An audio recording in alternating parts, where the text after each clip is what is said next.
sa tuwina nitong pusong ikaw lamang ang saya. Sa ganda ng umaga, namumulila sa'yo sinta. Ikaw ang aking tanging yaman, nating lubusang masumpungan ang nilikha mo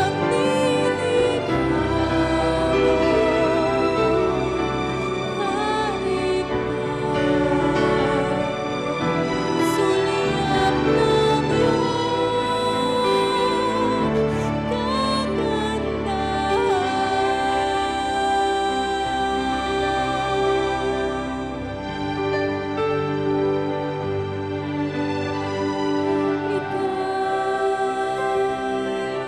hanap sa tuwina sa kapwa ko, kita laging nadarama.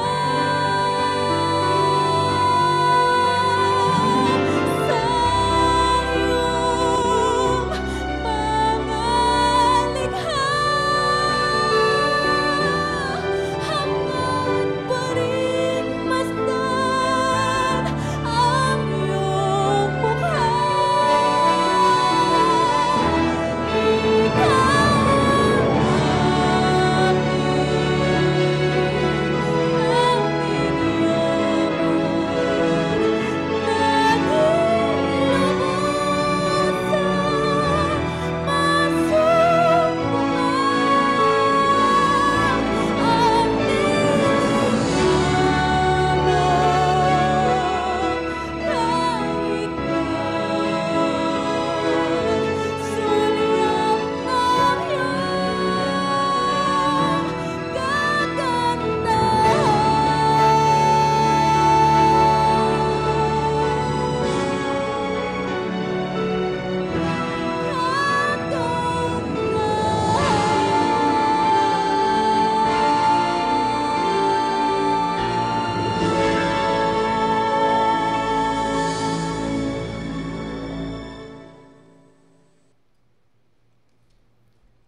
May now call on the Honorable Liberal Party Mayor Donato Marcos, President of the League of Municipalities of the Philippines.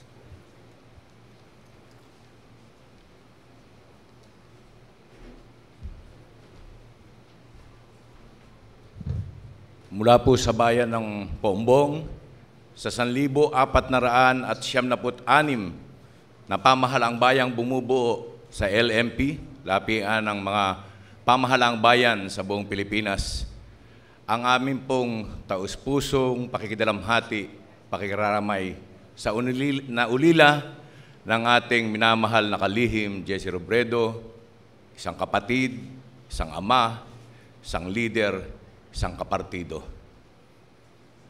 Hayaan po ninyong mula sa bunga ng aking natural na daloy ng damdamin, ako bumanghay ng aking pananalita. Ang LMP po ang isa sa pinakabatang produkto ng programa ni Sec Jesse. Alam po ninyo, sa kasaysayan, mahabang panahon ang nagdaan, parati na nahahati ang lapian ng LMP. Subalit sa pagpupunyagi at sa pagkakataong ito ay isa-isang hinimay ni Sec Jesse kung paano pagkakaisahin.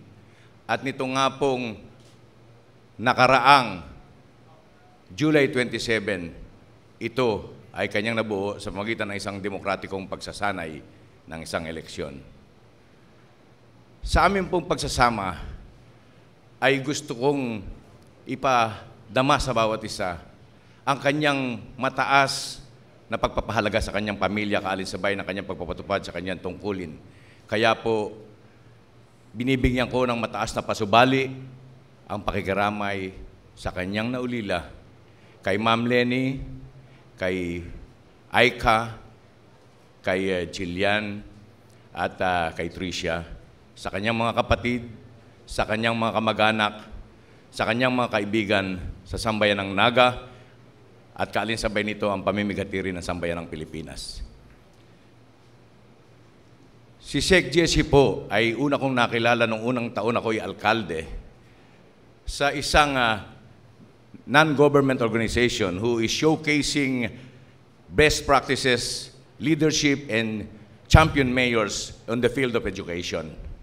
Ito pong sinergiya, siyang may mataas na pananaw ang ating mahal na kalihim dahil naniniwala siya na ang pinakamayaman na mineral o ang pinakamatinding angking kayamanan ng isang pamayanan ay ang mga taong nananahanan dito. Kaya dapat bigyan ito ng isang dekalidad na edukasyon at bigyan din ito ng empowerment at involvement sa lahat ng mga gawain ng isang nanunungkulan dito. Kaya po, natutunan ko sa kanya, unang-una kong ginawa ay isang educational summit na kung saan ay nagkaroon kami ng reinventing of local school board. In-expand mo namin ito at pati po yung high school at lahat ng stakeholders, NGOs ay aming involved. Ito po noong pa lamang ay nagpapatunay na ng empowerment at involvement ng lahat ng stakeholders at ng mga tao na pinaglilingkuran ng ating kalihim, na pinaglulingkuran ng ating punong bayan noong panahong yon. Aaminin ko po sa inyo, hindi ako isa sa pinakamalapit na kaibigan ni Sec Jesse. Pero ang titiyakin ko po sa inyo, isa ako sa pinakamasugid niyang tagahanga. Hinahangaan ko po ang kanyang political will, hinahangaan ko po ang kanyang mga ideas, ang kanyang practices, ang kanyang moral values, ang kanyang liderato, ang kanyang mga iniisip para sa higit na nakararami nating mga kababayan. Hinahangaan ko rin po ang kanyang pagiging team player dahil sa kabila po ng lahat noon, sa lahat ng kanyang programa, nakayakap dito at naka-instill dito ang principle of righteousness ng Liberal Party na pinangungunahan ni Sec Marojas. Nakayakap din po ito sa lahat ng developmental and executive agenda ng ating pinakamamahal na Pangulo, Pinoy, na kung saan ang matuwid na daan programs ay parati ng kaalinsabay at kasunod ng kanyang mga programa. Alam po niyo, tugman-tugma po at isang klasikong kaganapan, yung sinabi ng ating kakilalang si Aristotle, na kung saan ay sinabing, in the arena of human life, rewards and honors fall to those who have shown good qualities in action. Alam po ninyo, ang daming mabubuting mga katangian ng ating mahal na kalihim na hindi lamang binabanggit, kundi talagang isinasagawa niya.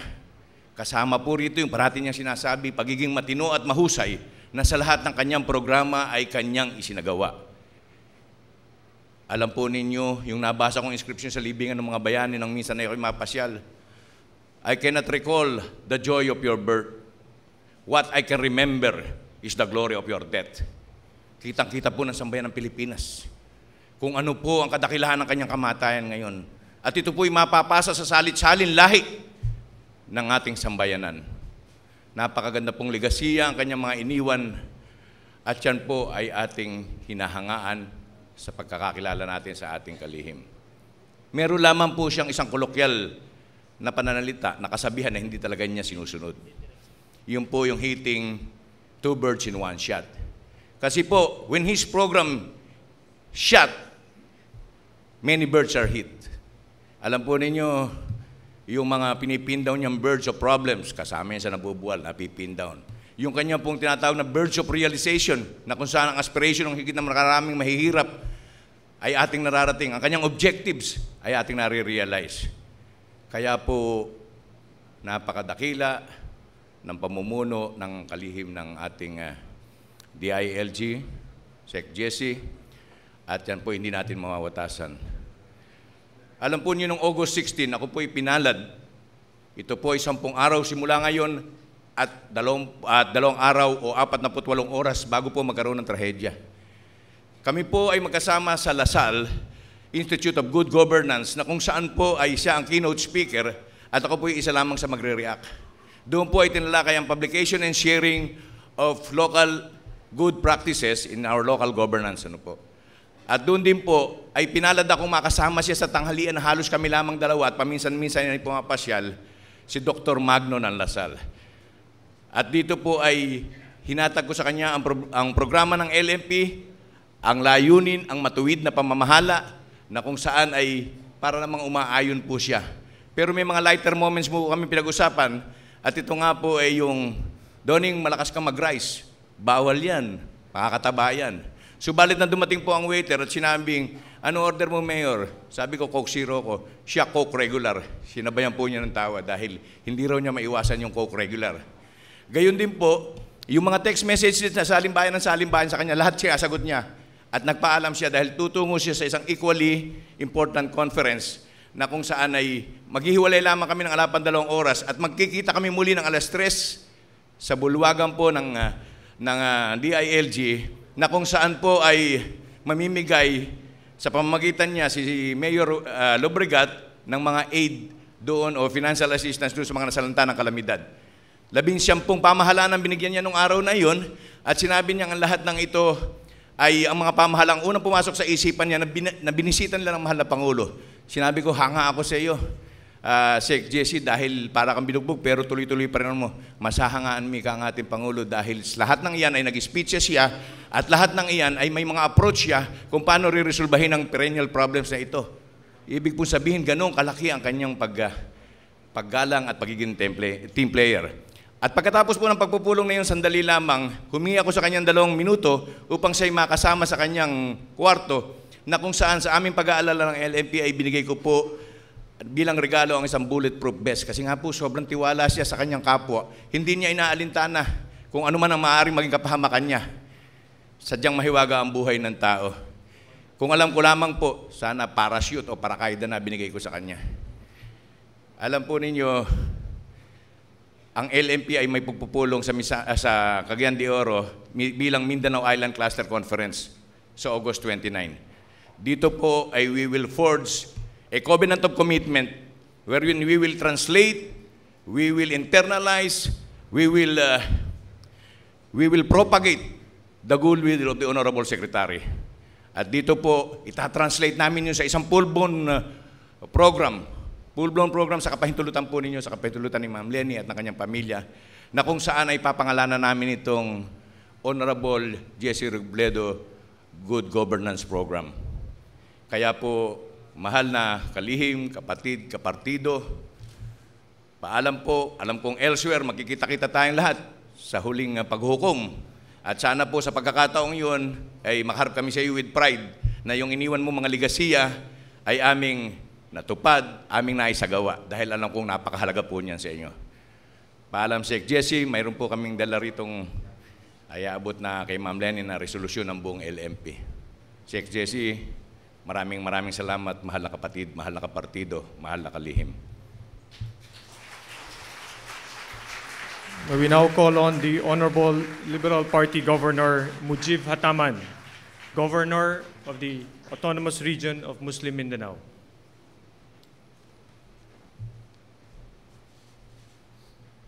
Magandang gabi po. Assalamualaikum. Mula sa kaibuturan ng aking puso, kasama ang buong gobernador ng ARMM, ang mga kongresista na kaanib ng Partido Liberal, taos puso po naming ipinapaabot ang aming pakikiramay sa pamilya at kaanak, kasama na ang buong Partido Liberal sa gabi ito. They always say that ARMM problems are too difficult to solve. But we believe ARMM transformation can be the perfect template for the entire country. The battle cry will soon be, if it can be done in ARMM, it can be done anywhere. Ito ang mga katagang iniwan sa amin ni Sec Jesse Robredo sa kanyang pananalita sa turnover ceremonies ng ARMM noong December 22, 2011. Parang kailan lamang po. Subalit malinaw sa amin ang mensahe ng kanyang talumpati at malinaw rin po sa amin ang kanyang hamon. But life ika nga is swifting. And just as we starting to gain results in reforming ARMM, since we started the armed transitional government 8 months ago, Sec Jesse passed away.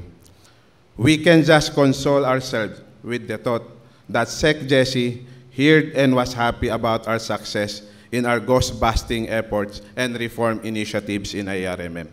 I hope this was his last happy thoughts about ARMM. Maigsi lamang po ang panahon ng aming pagkakakilanlan ni Sec. Jesse. Tandang-tanda ko noon, nung unang naging bahagi po ako ng Partido Liberal, kung saan ipinulong ni Sec. Jesse Robredo ang lahat ng political leader ng Mindanao at ikinampanya at kung paano estratehiya at ibinaba sa lahat ng political leader ng Mindanao ang kampanya laban sa korupsyon. Pero kahit bago pa man kaming formal nagkakilala, alam ko na kung sino at anong klaseng leader ang isang Jesse Robredo. Ika nga, his reputation precedes him. Sec. Jesse is popularly known as a non-traditional politician, a leader who introduced innovative reforms in government, a dedicated public servant, and a model in good governance. Admittedly, his concept of transparency and accountability in governance had become my ideals in government and public service. Mas lumalim po ang aming pagkakaibigan nung panahong kinakampanya namin ang postponement at synchronization ng ARM election. Si Sec. Jesse po ang nanguna sa pangangasiwa sa pagtatatag ng transitional na pamahalaan sa ARMM. Sa proseso, merong mga di pagkakaunawaan. Ngunit dahil prinsipyado si Sec. Jesse, madali naming nilutusan ang mga gusot.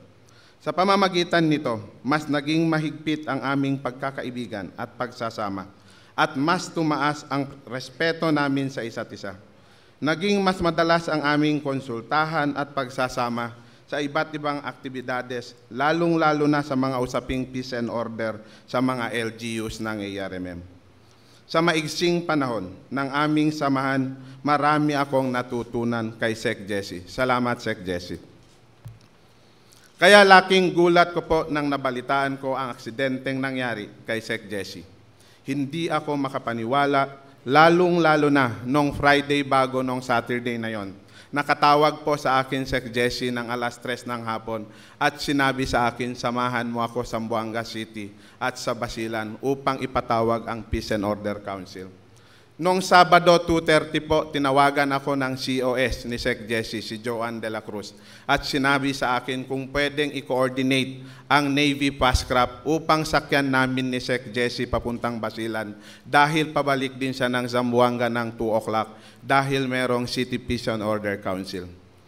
At around 4 p.m., kung hindi po ako nagkamali, tumawag ulit si Joanne. At ang sabi kung manggaling ka ng Maynila, sasabay ka na lang sa private plane ng 6:30, dadaan ka ng Naga, mula sa Naga, punta kayong Zamboanga. But all of us bow to the will of God. Kung sa Muslim pa, inna lillahi wa inna ilahi rojiun. To Allah we belong and to Him shall we return.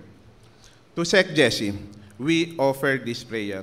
O Allah, is upon him his matters and make light work for him whatever comes hereafter, and honor him with your meeting and make that which he has gone to better than which he came out from. In your memory, Sec. Jesse, we dedicate the armed reform. Itataya namin ang buhay namin sa iyong sinimulan at ipaglaban namin ang reforma at tunay na pagbabago. Manahimik man ang iyong boses, pero mananatiling aalingaw-ngaw sa aming isipan ang iyong talumpati noon, kung saan sinabi mong, ARM will be a game changer. When the history of ARM is written, we want the scorecard to show transparency and accountability 100, fear and force 0. We will be victorious. Tayo'y magwawagi at magtatagumpay, Sec. Jesse. Paalam, kaibigan at kasamang Jesse, maraming salamat po hanggang sa muli.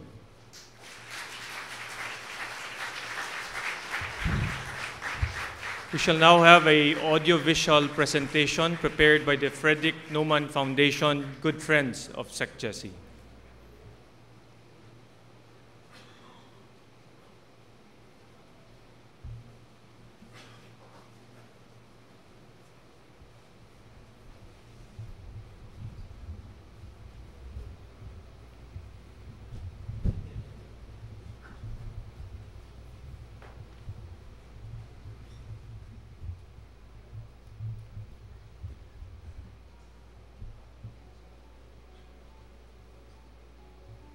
Once upon a time, a young, bright mechanical engineer had the world under his feet.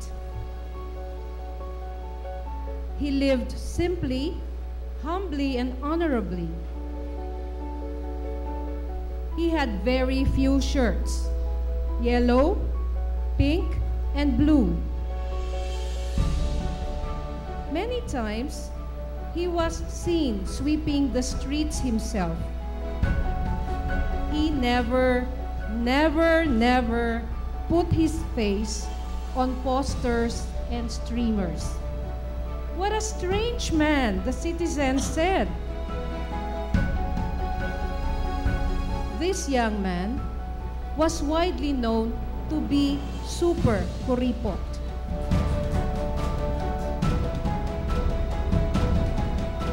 The young man became a legend. He was proclaimed Dangal ng Bayan, Outstanding Young Man, and Ramon Magsaysay Awardee for Government Service.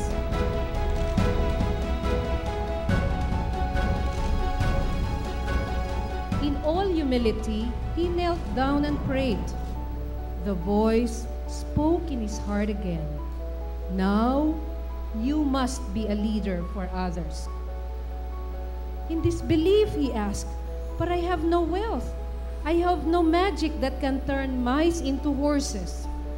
The voice replied, you have more than enough, because you have credibility and goodwill.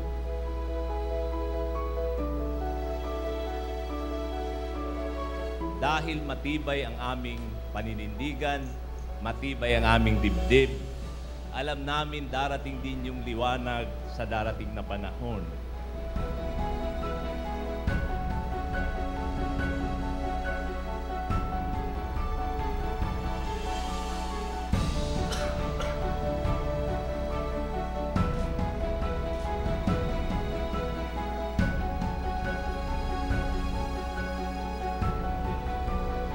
Sa larangan ito may nananalo, may natatalo. Subalit hindi mo naaalala ang nananalo at natatalo. Ang naalala mo anong klaseng kasama siya sa panahon ng pagsubok.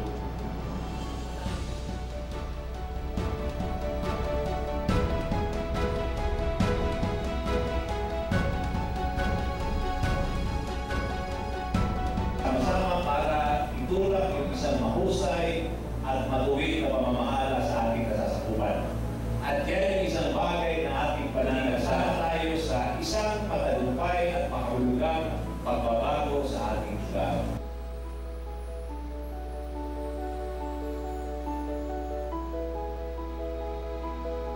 Hindi yung lahat ng mahusay ay matino. At hindi yung lahat ng matino ay mahusay.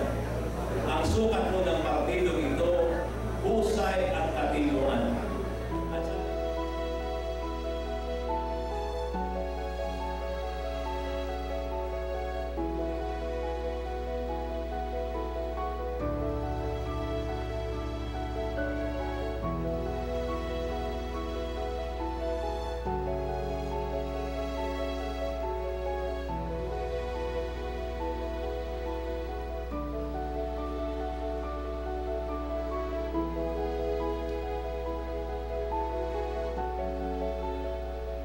I'm a proud member of the Liberal Party and honored to be associated with the brave men and women of the past and the present who provided and continue to provide the glimmer of hope for those who seek reforms in our political system.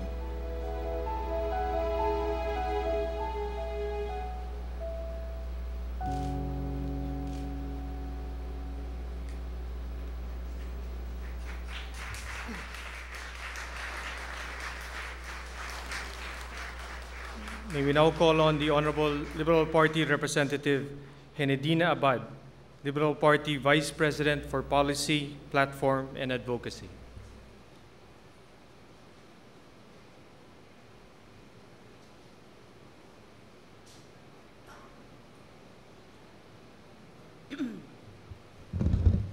Magandang gabi po sa inyong lahat.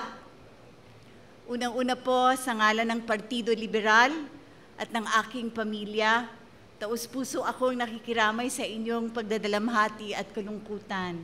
Sa iyo, Lenny, Aika, Tricia at Jillian, at sa inyo po na mga kapatid at kamag-anakan ni Secretary Jessie.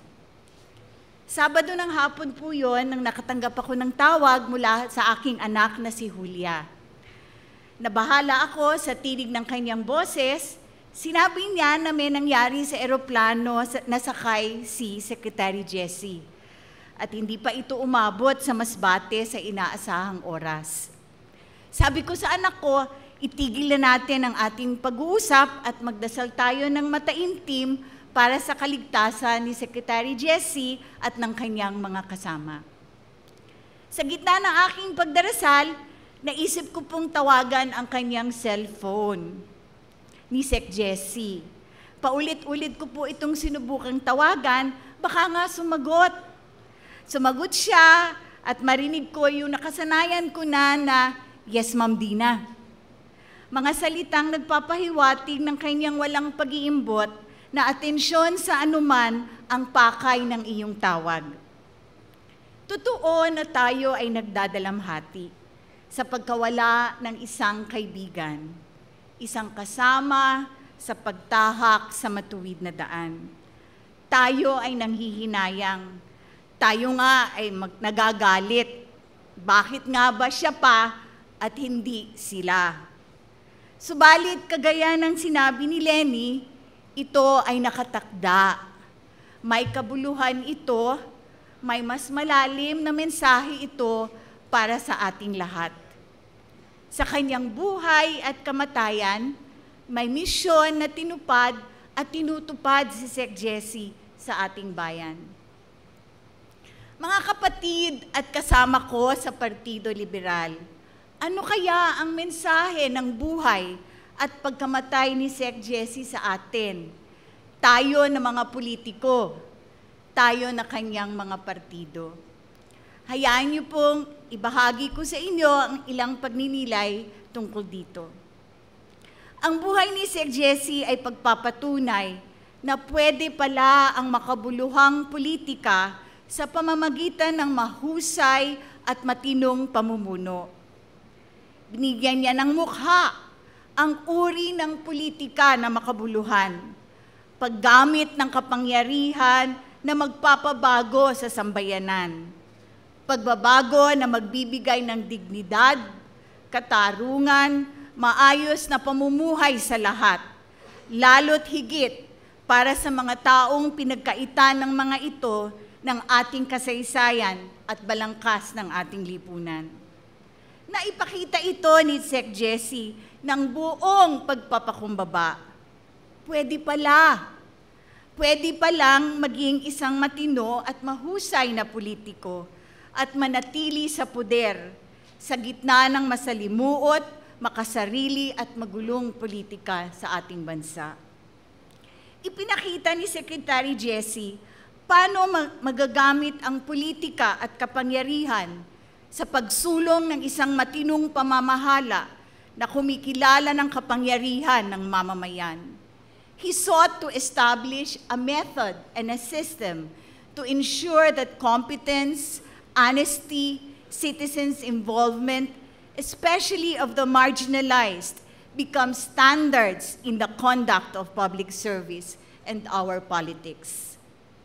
Hindi sapat ang maging matino. Kailangan may sistemang magtutulak at magdidisiplina sa iyo upang maging matino. Yan ang madalas bigkasin ni Sec Jessie. It's not enough to be good. There has to be a system that forces you to be good. More than just being a shining example of a good leader, Sec Jessie sought to create a system that encouraged LGUs to involve their citizens in governance, consistent with his belief that when citizens are informed and involved, good governance will happen. Through the Performance Challenge Fund, Seal of Good Housekeeping, and Full Disclosure Policy, Sec Jess sought to institutionalize incentives that would reward LGUs that practice transparency, accountability, and citizen involvement. Sari-saring pagpupugay, sari-saring kwento na ang naibahagi sa loob at labas ng bulwagang ito. Isa lang ang buod ng mga kwentong naibahagi na. Ito ay ang tapat na paglilingkod ng buong pagmamahal sa bayan at hindi sa sarili, na ipinamalas ni Secretary Jesse. Ito ang tatak ng isang mahusay at matinong politiko. Great men are simple men.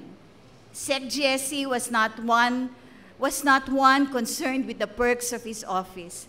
I was told that at PNP events, he shunned the umbrellas offered to him. Naku, nakakahiya naman, he would say. And he would march with the troops, rain or shine. Like a true leader, he was unencumbered by the need to prove himself. Sabi nga, may natatanging karisma siya. Sa palagay ko, ito ay hindi dahil pogi siya o dahil sa bigote niya, kung hindi dahil tapat at wagas ang kanyang hangarin at maliwanag ang kanyang mga panuntunan at patutunguhan na hindi makasarili. Disente, walang bahid ng pagkukunwari. He sought to be one among those he served, providing them with a glimpse of what everyone could be and should strive to be. Last July 2010, we asked Sec Jesse to be one of our speakers in an orientation seminar for LP members elected to the House of Representatives.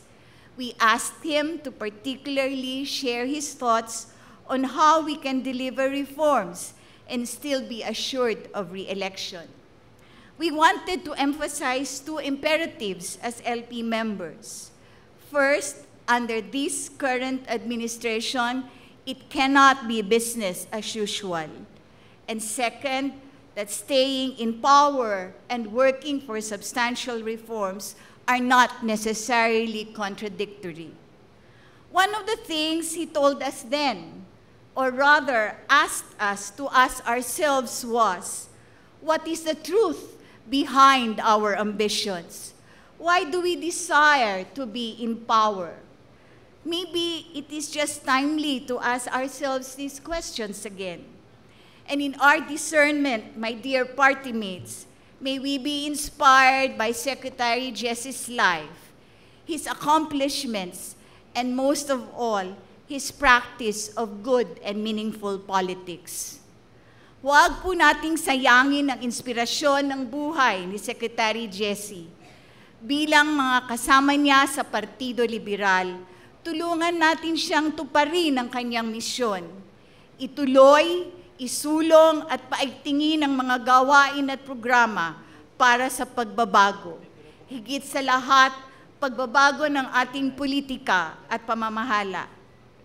Sec Jesse, sobra-sobra na ang kota mo. Bumabawi lang kami sa iyo. Kaya kami naman ang magsasabi sa iyo, sige na, sige na. Kami na ang bahala.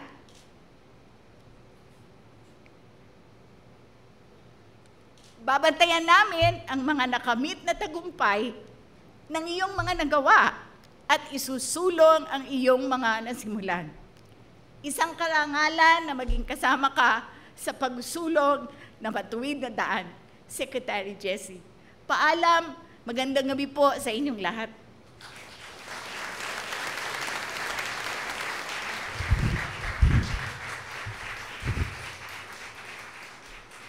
Sana po ay lahat nakikinig kay Ma'am Dina. May now call on the Honorable Liberal Party Senator Francis Pangilinan, Liberal Party Vice President for External Affairs.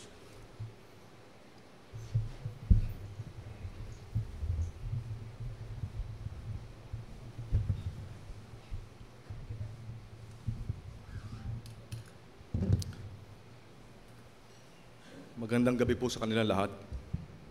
Lenny, sa mga pamilya.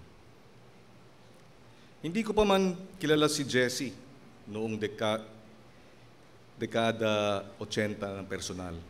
Hinahangaan ko na siya.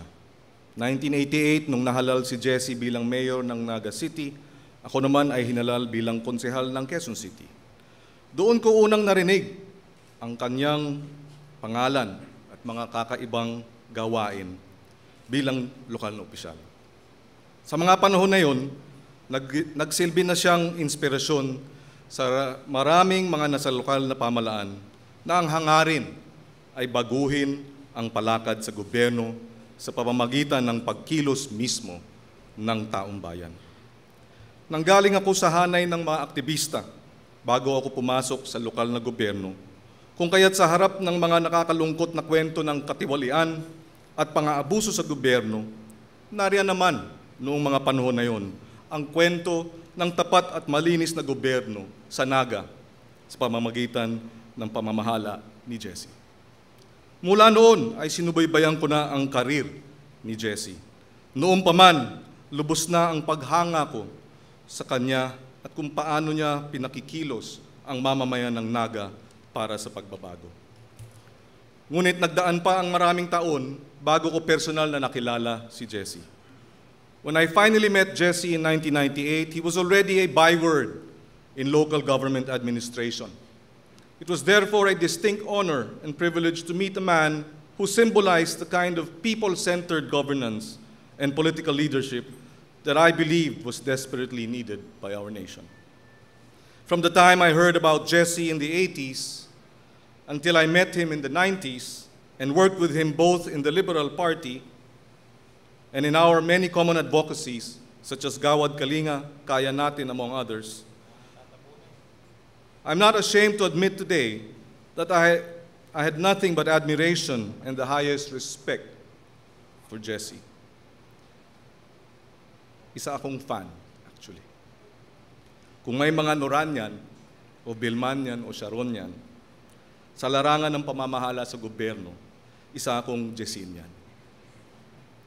In 2001, when I was finally elected as the lone Liberal Party senator, ang unang proyekto mula sa PDAF ng aking tanggapan ay pumunta sa Naga City. I believed then that the money would not be wasted and would be put to good use by Jesse, who I also believe should, as mayor, continue to succeed if public leadership and governance would have examples to emulate and role models to look up to. Kakaiba rin ang pagiging mapagbigay ni Jesse. His generosity with his time was truly admirable. Every time I would visit Naga all those years since 2001, then Mayor Jesse and Lenny and their supporters would almost always be gracious hosts. Our last joint campaign together was in 2010, when Jesse was Sorties manager and I, Senate campaign manager for the Neumar Liberal Party ticket. Jesse was truly a passionate man, and when he believed in something, he did so with so much passion. I remember several meetings wherein we would debate strategy and tactics. At one point, I even recall speaking to him for over an hour on the telephone, discussing strategy. While we had our disagreements, Jesse and I had disagreements, he was never disagreeable. I recall in one of our more animated discussions during the campaign, I told Jesse that although I disagreed with him, that I loved him just the same. And many of us did truly love Jesse, perhaps because his life's work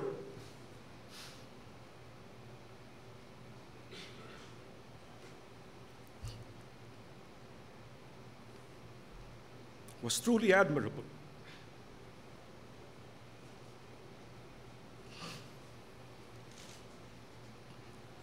And awe-inspiring.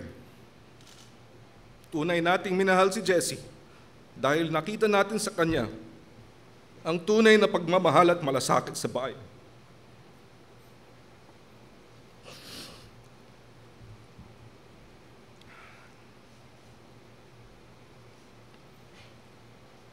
Salamat, Jesse, sa loob ng halos 3 dekada, nagsilbi ka bilang inspirasyon na nagbigay ng lakas ng loob sa amin na nagnanasan ng tunay na pagbabago sa ating bansa. Salamat, Lenny, sa pag-alaga mo at suporta sa isang bayani ng ating republika. As we in the Liberal Party try and make sense of these laws, it is easy to give in to despair and discouragement. I must admit that at some point I did feel as much. This is because Jesse was a source of both strength and inspiration for me personally and for us in the party who hungered and aspired for a more progressive nation that we all could be proud of. So much so that when someone like Jesse, who inspires you and gives you the strength to pursue your dreams for this nation, is taken away from you so suddenly, a part of you dies too.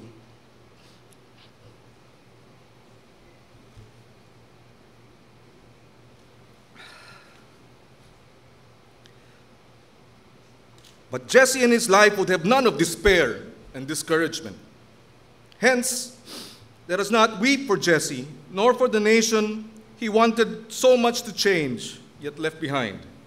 Let us not weep for a true warrior for change, who, had he lived, would have been instrumental in ushering the transformation of the nation he so truly loved. Instead, let us rise up, men and women of conviction.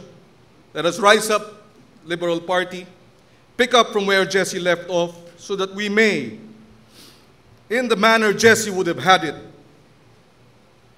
as one people, finally fulfill his dream of a transformed Filipino nation. Paalam, Jesse, at salamat.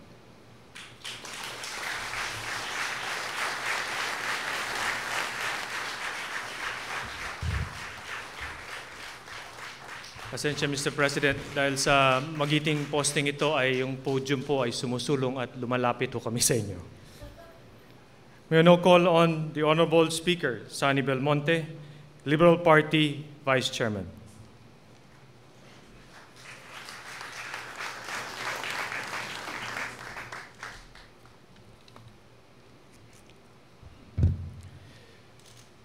Magandang gabi po sa inyo lahat. No words can fully describe the tragedy in losing Jesse. He was a kind, humble, noble, zealous advocate of reform, and effective and efficient leader. From what we in the Liberals, or you particularly who have worked with him through the years, know him very well. But the great majority of our people came to know and appreciate him really during the past few days. And so the great challenge is what will the people learn from the life of Jesse as he's now being exposed and told us virtually in every media. Yun talaga ang challenge.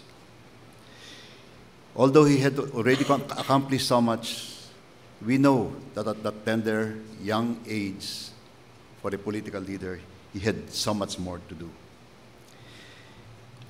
You know, Jesse and I virtually started at about the same time. We served in different capacities during the term of President Corazon Aquino. He as mayor of Naga City, and I as president of the GSIS. From where I worked, I would hear his name, first occasionally, and then more frequently, about the good things he was doing in Naga City. Not only was he governing well, he was instituting changes that seemed unthinkable, even when I was already a mayor myself.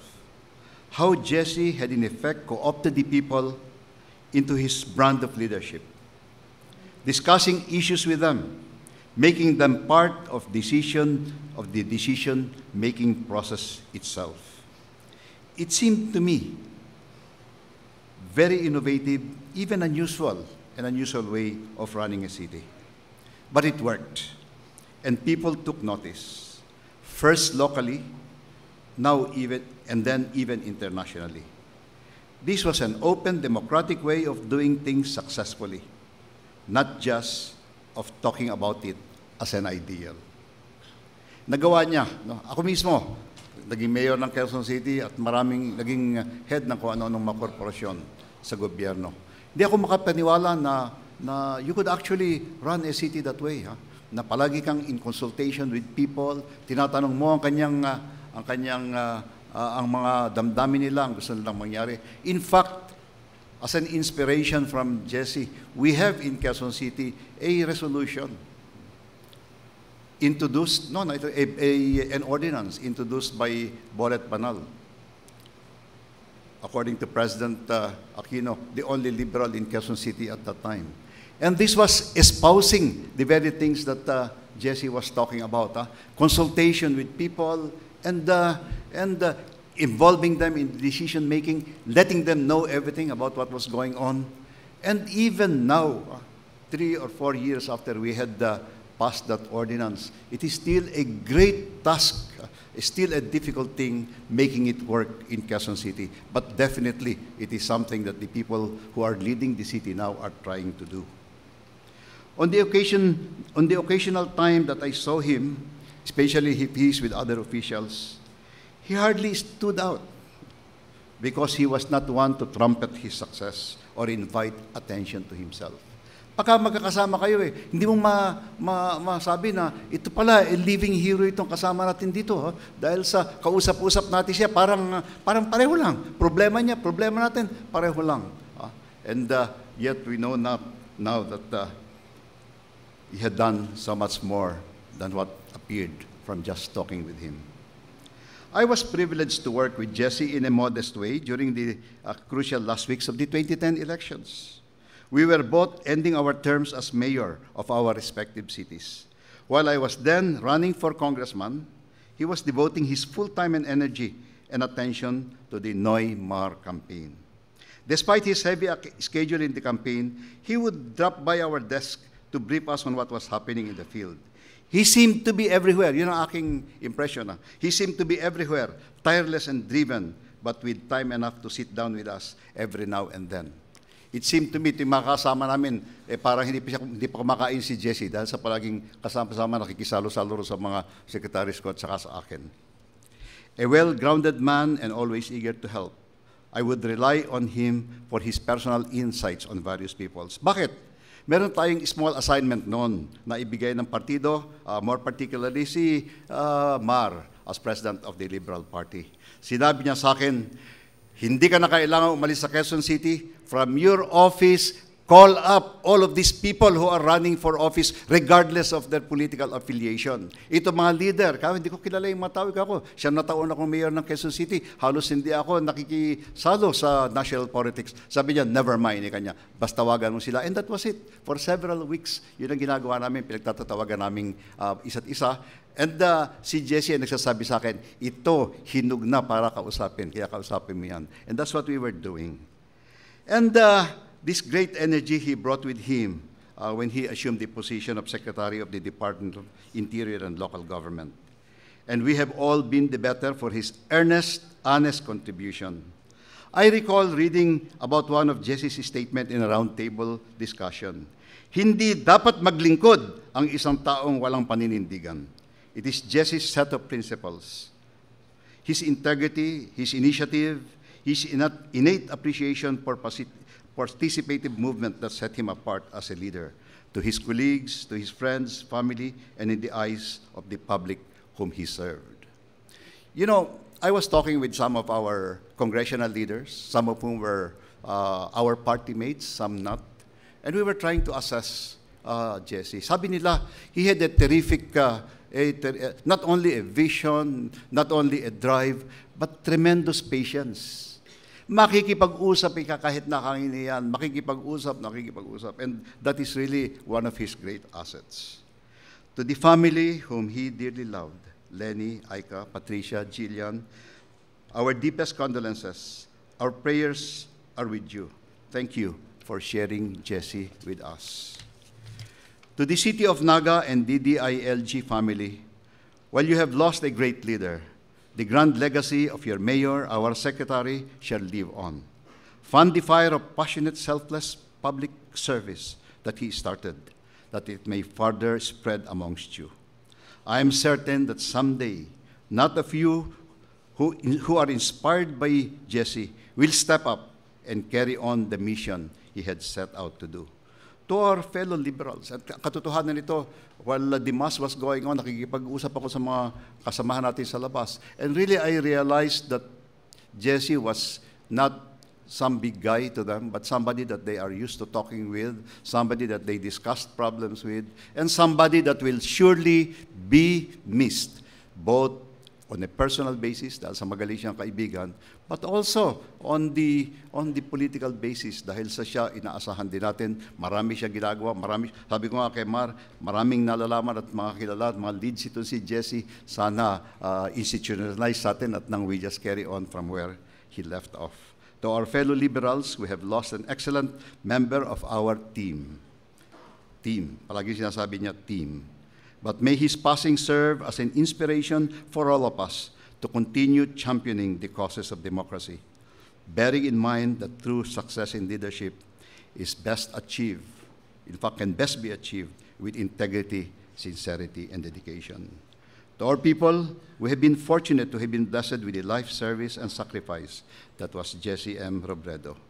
The best tribute we can give to a man who knew he would be on the right side of history. Alam naman ni Jesse, kaya kampante rin siya at confident. The best thing we can do is to follow the shining example he has set out for us.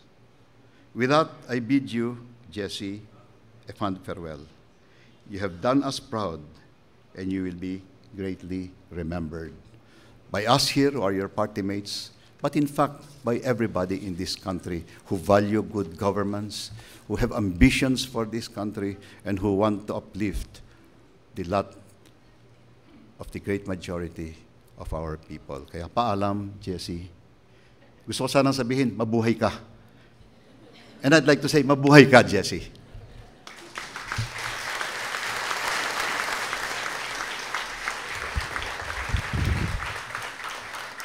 We now call on Mr. Ogie Alcacid for a special original Liberal Party song.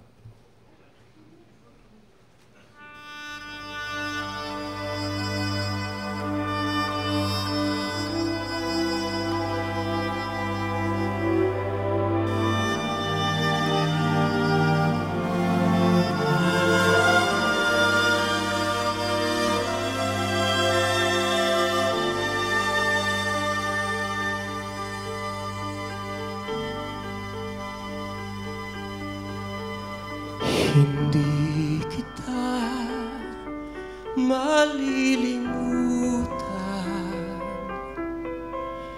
hindi kita pababayaan, nakaukit magpakailanman sa aking pangalan. Malilimutan ba ng ina ang anak na galing sa kanya? Sanggol sa kanyang sinapupunan. Paano niya matatalikdan? Ngunit kahit na malimutan ng ina ang anak niyang tahanan, hindi kita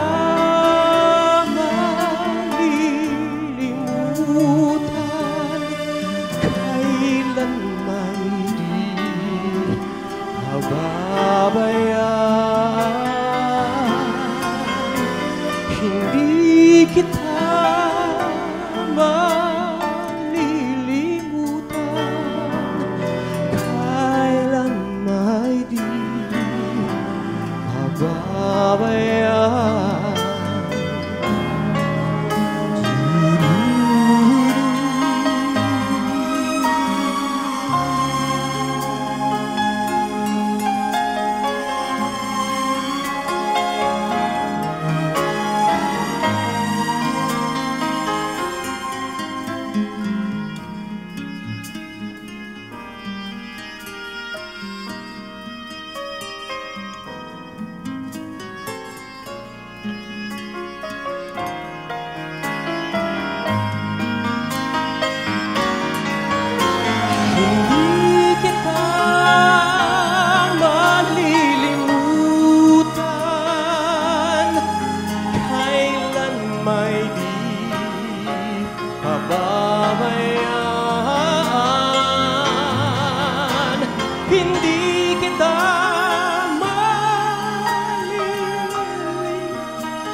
May we now call on Mr. Christian Bautista for another LP original.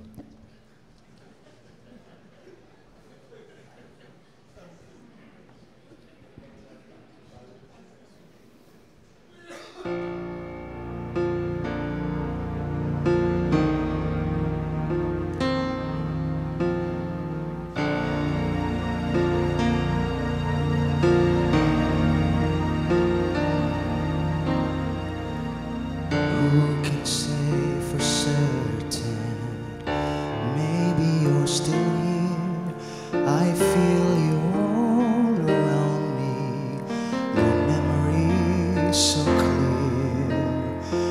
Deep in the stillness, I can hear you speak. You're still an inspiration. Can it be that you are my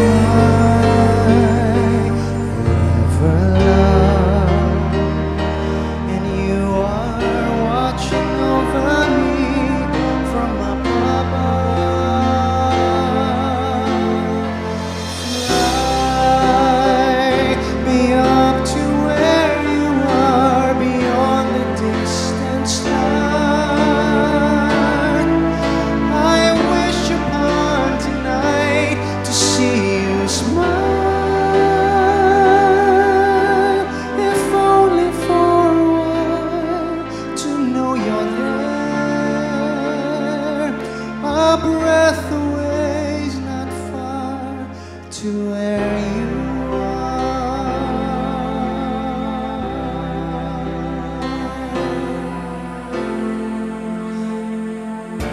You gently sleeping here inside my dream?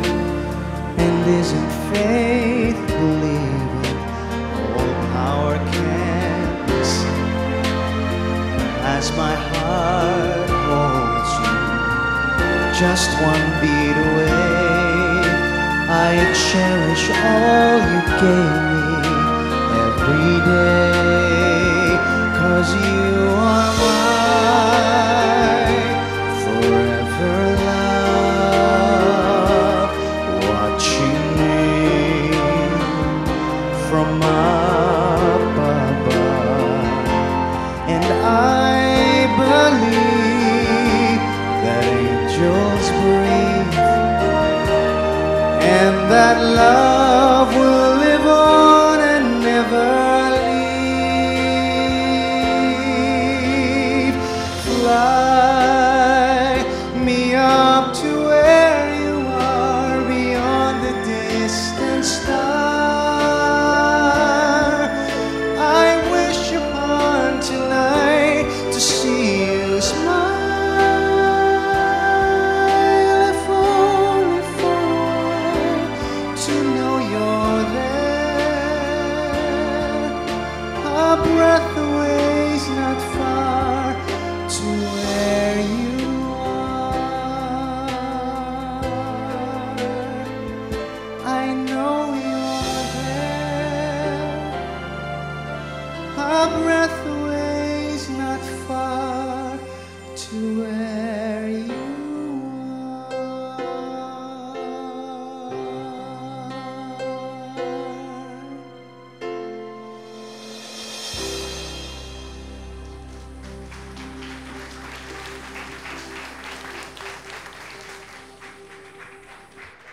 We will now call on the Honorable Secretary Mar Rojas, President, Liberal Party.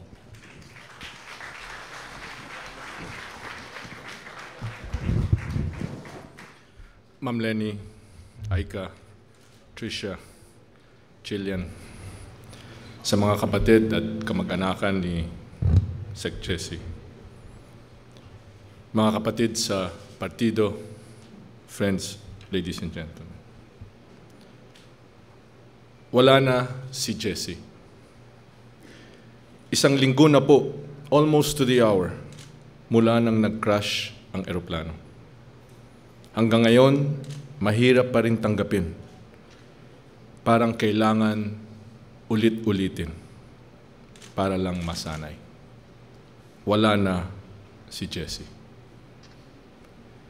Times like these makes me question everything. Ano ba? What's the point? Anong dahilan na mawala sa amin isang matino at dissenting tao tulad ni Jesse? What lesson does God or the universe think we need to learn such that they burden us with this loss? Wala akong sagot. But I do know a few things. Every interaction with Jesse always had, sige na, ako na. With these words and with his real-time action, binalikat niya lahat ng mga maliliit, malalaki, komplikadong mga problema na masabi natin sa kanya. Oftentimes, hindi pa natin alam na may problema na solusyonan na niya. Napakababa at simple ng kanyang kalooban. Alam natin ang karakter ni Jesse. Laging nakangiti, hindi umiinit ang ulo, napakasimpleng tao. He was so unassuming, so unaffected. He was more concerned with authenticity, with being true to himself. He was the first on the ground to clear the mud after the flood. He was at the forefront when a fire would raise a community. He would demonstrate frugality and proper responsibility in public spending. He was the first in the battle line for every cry or plea or struggle for a worthy cause. He was a pathfinder in our collective journey towards matuwid na daan. Kailangan siya sa Zamboanga, nandun siya. May illegal na troso sa Agusan, nandun siya. May unexploded IED sa isang bahagi ng Mindanao, nandun siya. Pati yung convoy niya, natamaan din nitong IED na ito. May baha sa Manila, nandun siya. These very real and very everyday images and stories best embody for all of us Jesse's leadership, which was by example. He often said, "I will not ask of you what I am not willing to do myself." Lahat tayo dito, lahat. Hindi lang iisang kwento ang masasabi tungkol sa ating encounters kay Sec Jesse at sa mga buo at wagas na tulong na ipinamahagi niya sa atin. Kaya nga masakit para sa atin ang pagkawala niya. Nawalan tayo ng isang tapat at totoong kaibigan. Nawalan tayo ng isang masipag at masinop na katrabaho sa gobyerno at sa partido. Nawalan tayo ng isang maasahang kasangga sa mga laban na ang tagal na nating isinusulong. Si Jesse, true believer. True believer sa mga pinaglalaban niya at natin. Hindi lang tsaleko sa kanya or mga salita yung kayo ang boss o matuwid na daan. Kasama na natin siya sa LP during the days when being a liberal posed a real threat to one's life and liberty, let alone political career. As we look around us, we see the blossom of all his hard work. Mga urban poor, mga biktima ng krimen at pang-aabuso, mga walang mapupuntahan, mga governors, mayors, LGUs, mga kabataan. Kung merong mang takeaway mula sa pangyayaring ito, it was that Jesse was willing to give his all for what is right. To his wondering about may epekto ba lahat itong trabaho ko, Ma'am Lenny, palagay ko kitang-kita. Kotang-kota na po siya, sobrang boundary ang pinunla niya. And punla is the proper word here. Dahil itong nakikita nating blossoms ay siyang magsisilbing binhi na tayo na ang mag-aalaga, papatubigan at babantayan hanggang sa magbunga ng mga kabutihan na ipinaglaban ni Sec. Jesse. Tatapusin ko itong mensahe by recalling another feature of any meeting any one of us would have with Sec. Jesse. Mabalos. Bicolanos say this when thanking you. Mabalos more literally means to make bawi. Not in the sense of take back, though we know JMR was truly kuripot, but in the nature of to repay, to reciprocate, to respond. Sec. Jesse, yan na lang siguro ang masasabi ko. Mabalos kami for all the goodness, generosity of spirit, patience, commitment and devotion, respect and dignity that you unselfishly showered upon us by paying it forward to all those who need it the most in our country. Sandali lang naman talaga ang panahon nating lahat sa mundong ito. And there is so much to do. Kailangan nating gawin ang lahat na kaya nating gawin para ayusin ang kayang ayusin. Hanggang kaya pa natin, hanggang nandito pa tayo. Finally, bago mawala sa isip ko, to use another Jesseism, perhaps the answer to all those questions I talked about earlier is the simple truth that the way Sec. Jesse lived his life is God's gift to us. Maraming salamat, Sec. Jesse. Noon at ngayon, liberal ka, marangal. Sec. Jesse, tuloy-tuloy lang kami. Alam namin, hindi mo rin kami pababayaan. You're home now. Rest well. Sige lang, sige lang. And now, I'd like to ask our leader to lead us in another liberal original, community singing of Bayan Ko.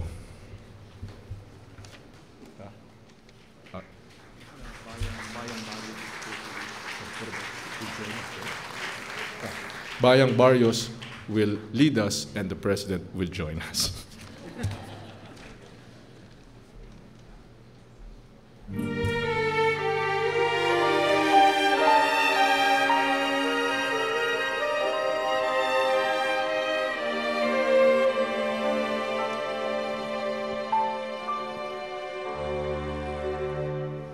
Ang bayan kong Pilipinas,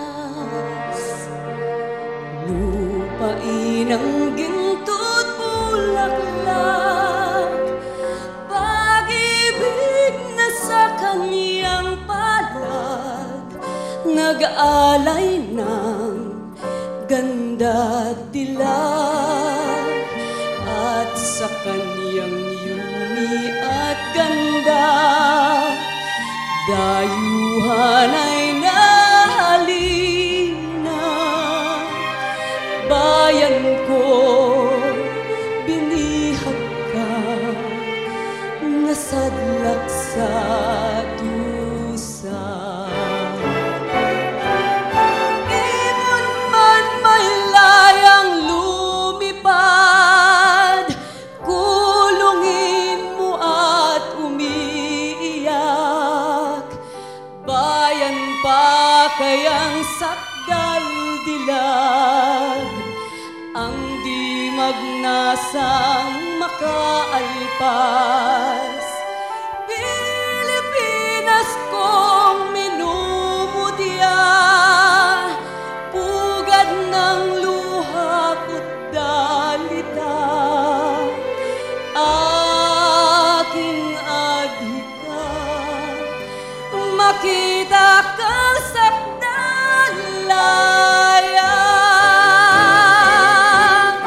Ibon mang may layang lumipad, kulungin mo at umiiyak. Bayan pa kayang sakdal dilag, ang di magnasang makaalpas. Pilipinas kong minumutya, pugad ng luha ko't dalita. Aking adhika, makita kang sakdal,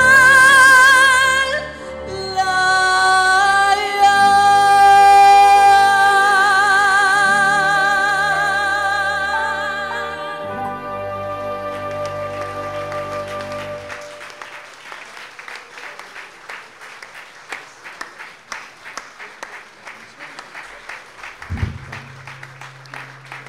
That ends our ceremonies. Again, Lenny, Aika, Tricia, and Jillian, thank you very much for sharing Sec Jess with the Liberal Party.